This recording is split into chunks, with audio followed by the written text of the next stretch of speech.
पे हम समझने वाले हैं कि अगर एक कंडक्टिंग बॉडी ली जाए, वो रैंडम शेप की भी हो सकती है, जैसा कि आपको दिखाई गई है एक मेटल जो एक रैंडम शेप का भी हो सकता है। ठीक है, उस पे आपने कुछ चार्ज दिया जिसके उसकी सरफेस पे चार्ज डिस्ट्रीब्यूट हुआ और उसकी सरफेस पे एक सरफेस चार्ज डेंसिटी डेवलप हुई, यानी सिग्मा डेवलप हुआ।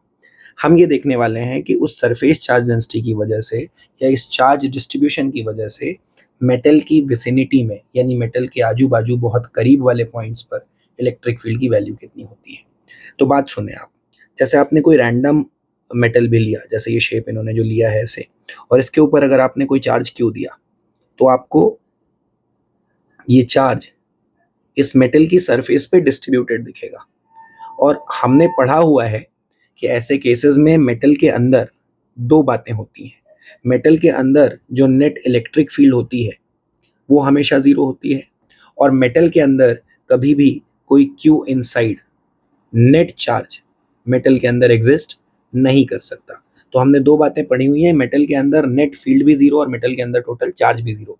इसी वजह से जब आप चार्ज देते हैं तो उसकी बाहरी सरफेस पर इस तरह से डिस्ट्रीब्यूट होता है कि वो पूरी सरफेस को इक्वी पोटेंशियल बना सके।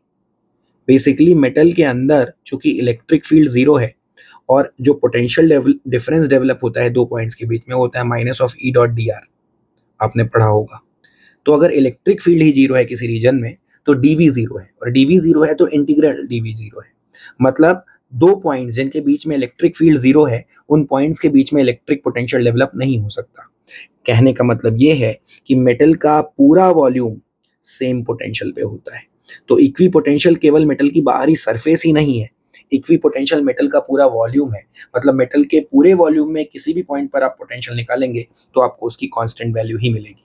कहने का मतलब ये है कि अगर मैं पॉइंट ए और पॉइंट बी पर पोटेंशियल पूछूं तो आप V A is equal to V B देंगे, अगर ये एक मेटेलिक बॉडी है और इस पे चार्ज रखा गया है तो। अब मेरी बात सुनिए, इससे दो बातें क्लियर होती हैं। पहला तो ये कि भाई अगर ए और बी पे इक्वी पोटेंशियल सेम है, यानी पूरी सरफेस पे पोटेंशियल सेम है, तो इलेक्ट्रिक फील्ड जो है, जो सरफेस से बाहर की तरफ निकल रही है, क्योंकि सरफेस पे चार्ज डिस्ट्रीब्यूटेड है ना, तो इलेक्ट्रिक फील्ड सरफेस से बाहर की तरफ निकल रही है ना, तो वो हमेशा सरफेस से परपेंडिकुलर निकलेगी। अब परपेंडिकुलर क्यों निकलेगी? क्योंकि अगर इलेक्ट्रिक फील्ड जो है सरफेस के अराउंड, अगर इलेक्ट्रिक फील्ड का एक कंपोनेंट सरफेस के पैरेलल जनरेट हो गया तो वो सरफेस के दो पॉइंट्स ए और बी या सी और डी, उनके बीच में एक पोटेंशियल डिफरेंस क्रिएट कर देगा जो कि अलाउड नहीं है। तो ई पैरेलल जनरेट हो ही नहीं सकता, क्योंकि अगर ई पैरेलल जनरेट हुआ तो वो सी और डी के बीच में, यानी सरफेस के किन्हीं दो पॉइंट्स के बीच में एक पोटेंशियल डिफरेंस जनरेट कर देगा जो कि अलाउड नहीं है, क्योंकि V C is equal to V D है। तो अगर V C is equal to V D हमेशा मेंटेन करना है हर एक पॉइंट्स के लिए ऑन दी सरफेस, तो सरफेस के किसी भी पॉइंट से जो इलेक्ट्रिक फील्ड निकलनी चाहिए वो हमेशा सरफेस के परपेंडिकुलर निकलनी चाहिए। पहली बात ये। दूसरी बात, जब आप V C is equal to V D वाले लॉजिक को दो स्फेयर्स में लगाते हैं या दो अलग अलग स्फेयर्स लेके उनको एक कंडक्टिंग वायर से कनेक्ट करते हैं और आप V1 is equal to V2 करते हैं, तो आप ये देखते हैं कि जो सरफेस चार्ज डेंसिटी है वो रेडियस ऑफ कर्वेचर के प्रोपोर्शनल होती है। तो कभी भी अगर कंडक्टर में कोई चार्ज डिस्ट्रीब्यूशन बना हुआ है और वो इक्वी पोटेंशियल सरफेसेस जनरेट कर रहा है या कंडक्टर की सरफेस को इक्वी पोटेंशियल बना रहा है, तो वहाँ जो सरफेस चार्ज डेंसिटी होती है वो हमेशा यूनिफॉर्मली डिस्ट्रीब्यूटेड हो, ये ज़रूरी नहीं है।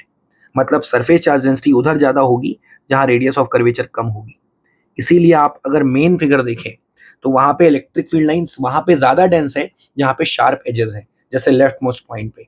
लेफ्ट मोस्ट पॉइंट पे अगर आप ध्यान दें तो इस रीजन में इलेक्ट्रिक फील्ड ज़्यादा है, ज़्यादा डेंस है, और यहाँ पे इलेक्ट्रिक फील्ड रिलेटिवली दूर दूर है, जस्ट बिकॉज जिस रीजन में शार्प एजेस होंगे वहाँ रेडियस ऑफ कर्वेचर कम होगी और वहाँ सिग्मा ज़्यादा होगा। अब ये इसीलिए होता है क्योंकि पूरी सरफेस को इक्वी पोटेंशियल बनाना होता है। ठीक है, यहां तक आपको बात समझ में आ गई? तो आपको बात समझ में आ गई कि अगर कोई रैंडम मेटल का सरफेस भी दिया होगा और उस पर चार्ज दिया होगा तो वो चार्ज नॉन यूनिफॉर्मली डिस्ट्रीब्यूट होगा, क्योंकि सरफेस का स्ट्रक्चर सिमेट्रिक नहीं है।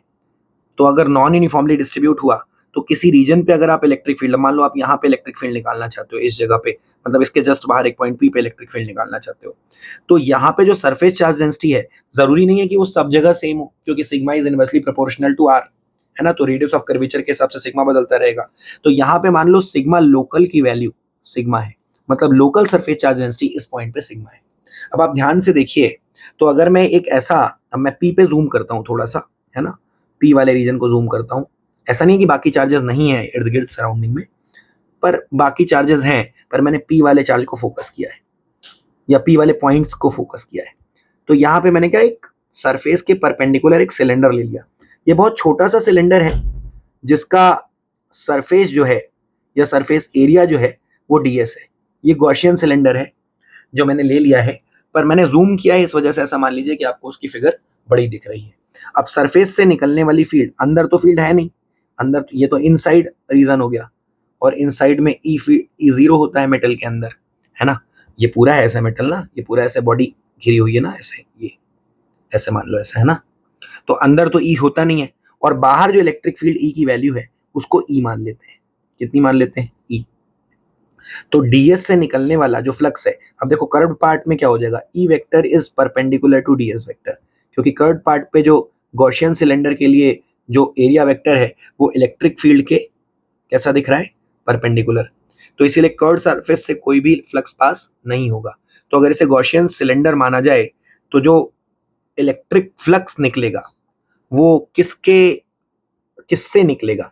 केवल ये पी पर जो सर्कुलर शेप बन रहा है, सर्कुलर कैप बन रहा है, वहां से जो फ्लक्स निकलेगा वो निकलेगा ईडीएस, और यही होगा निकलने वाला टोटल फ्लक्स। तो total integral E dot D S from the entire cylinder is EDS.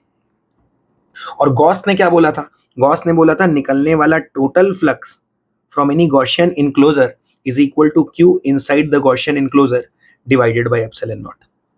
तो जो ईडीएस की वैल्यू है वो एक्चुअली इस सिलेंडर के अंदर जो चार्ज है that divided by epsilon not है। अब सिलेंडर के अंदर ये सरफेस में कितना सरफेस आपने इनक्लोज किया है? डीएस सरफेस, और उस पर लोकल सरफेस चार्ज डेंसिटी कितनी है? सिग्मा। तो सिलेंडर के अंदर टोटल चार्ज कितना है? Sigma DS. If you divide that bye epsilon not, this is the Gauss law. ठीक, डीएस कट गया तो ई की value I sigma bye epsilon not, या फिर ई पी की value I sigma local bye epsilon not. और याद हो तो आपने कहा था गॉस लॉ में हमेशा जो ई डॉट डीएस में ई होता है ये नेट इलेक्ट्रिक फील्ड होता है। तो यहां नोट करने वाली बात यह है कि किसी भी कंडक्टिंग मटेरियल के जस्ट बाहर, जिसके सरफेस के पास लोकल सरफेस चार्ज डेंसिटी या सरफेस चार्ज डेंसिटी है, जस्ट बाहर जो इलेक्ट्रिक फील्ड होती है not due to that particular section.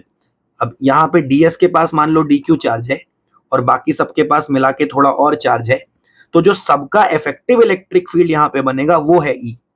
ऐसा नहीं है कि ई जो है वो इस रीजन डीएस के सामने है तो ई केवल डीएस के चार्ज की वजह से जनरेट हो रहा है। जो टोटल इलेक्ट्रिक फील्ड है वो है ई, और टोटल इलेक्ट्रिक फील्ड या ई नेट की value in the vicinity of a conducting surface outside, inside तो जीरो होगा, outside in the vicinity of a conducting surface, it is given as sigma local by epsilon naught।